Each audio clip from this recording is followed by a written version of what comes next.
আসসালামু আলাইকুম। কেমন আছেন সবাই? আশা করি ভালো আছেন। তো আজকে আমরা আলোচনা করব দেশি কবুতর পালন পদ্ধতি ও দেশি কবুতর পালন করে কেমন লাভবান হওয়া যায়। তো দেশি কবুতর পালন পদ্ধতি নিয়ে আরও আগে ভিডিও দিয়েছি। তো আপনাদের কমেন্টের কারণে এখন আবার ভিডিও নিয়ে আসলাম। তো আজকে আমাদের আলোচনার বিষয় দেশি কবুতর পালন করে আমরা কিভাবে লাভবান হব এবং দেশি কবুতর পালন পদ্ধতি নিয়ে। তো আলোচনা শুরু করার আগে যারা আমাদের চ্যানেলটি সাবস্ক্রাইব করেননি অবশ্যই সাবস্ক্রাইব করে দিবেন, আর যারা সাবস্ক্রাইব করেছেন তাদেরকে অসংখ্য ধন্যবাদ। তো আজকে আলোচনা শুরু করা যাক। দেশি কবুতর পালন পদ্ধতি। দেশি কবুতর মূলত দুই পদ্ধতিতে পালন করা যায়। একটি হলো খাঁচায় পালন পদ্ধতি, আর একটি হলো ছেড়ে পালন পদ্ধতি বা উন্মুক্ত অবস্থায় পালন পদ্ধতি। তো কেউই দেশি কবুতর খাঁচায় পালন করে না, কারণ খাঁচায় পালন করলে দেশি কবুতর থেকে লাভটা আনা যায় না। তো দেশি কবুতর ছেড়ে পালন করাই সবচেয়ে বেটার এবং সবাই ছেড়েই পালন করে, কারণ ছেড়ে পালন করলে দেশি কবুতর তার নিজের খাবার নিজে খুঁটে খায়, নিজের খাবার নিজে ব্যবস্থা করে খায়। এজন্য দেশি কবুতরের পিছনে বাড়তি কোনো খরচ হয় না, কোনো বাড়তি ব্যয় হয় না, কিন্তু আয় হয়। কারণ দেশি কবুতর অন্যান্য ফেন্সি কবুতরের মতো 2-3 মাস পরে একবার ডিম বাচ্চা দেয় না।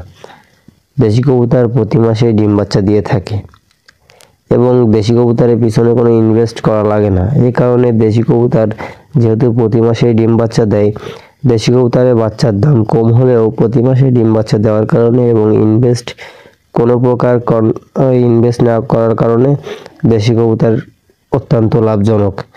কারণ কোনো খরচ বাদে এটা আপনাদেরকে প্রফিট দিয়ে যেতেই থাকে। যদি একটু ভালোভাবে দেশি কবুতরের খোঁজ খবর আপনারা রাখেন, তাহলে দেশি কবুতর কখনোই আপনাদেরকে লস করাবে না। শুধু একটু কবুতরগুলোকে ভালোভাবে খেয়াল রাখবেন এবং সুস্থ রাখার চেষ্টা করবেন, তাহলে দেশি কবুতর থেকে আপনারা ভালো একটা প্রফিট পাবেন। আর যদি কেউ নতুন কবুতর পালন করতে চান, তা সবার প্রথমে আপনাদের অভিজ্ঞতা না থাকলেও আপনারা দেশি কবুতর পালন করতে পারেন।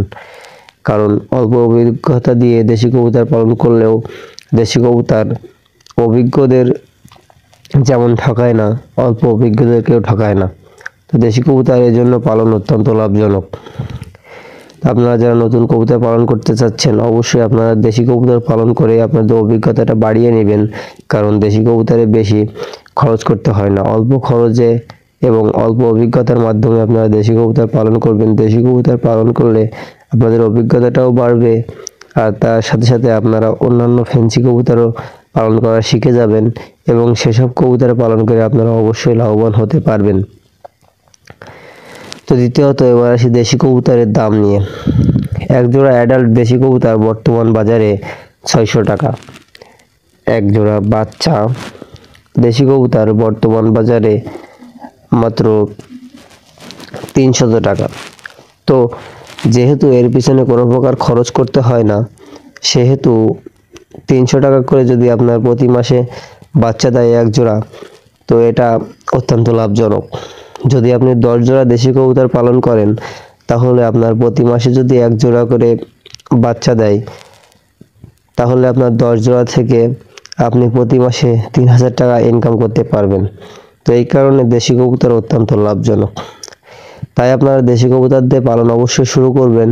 আর যদিও ফেন্সি কবুতর পালন করেন, তাহলে আপনার ব্যাকআপ হিসেবে পাশাপাশি দেশি কবুতর অবশ্যই রাখবেন। দেশি কবুতর আপনাদের বিপদের সঙ্গী হতে পারে। অনেকের অনেক সময় ফেন্সি কবুতর অনেকগুলো রোগ ব্যাধি হয়ে সব মারা যায়। এ কারণে আপনারা দেশি কবুতর অবশ্যই পালন করবেন। কারণ আপনি যদি ফেন্সি কবুতর পালন করে ভেঙেও পড়েন, যদি ফেন্সি কবুতর আপনার প্রফিট না দিতে পারে, অবশ্যই দেশি কবুতর আপনার সেই লসটা সামাল দিয়ে দেবে ইনশাআল্লাহ। তো আপনারা যারা খামারি আছেন, যারা শখে পালন করেন, তাদেরকে আমি এই টিপসটাই দিব যে আপনারা যদি কবুতর পালন করতে চান, তাহলে অবশ্যই দেশি কবুতর দিয়ে পালন শুরু করবেন এবং দেশি কবুতর বেশিরভাগ সময় পালন করবেন।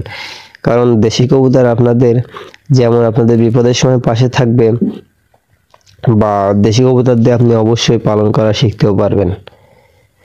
ভিডিওটি ভালো লাগলে অবশ্যই আমাদের চ্যানেলটি সাবস্ক্রাইব করবেন।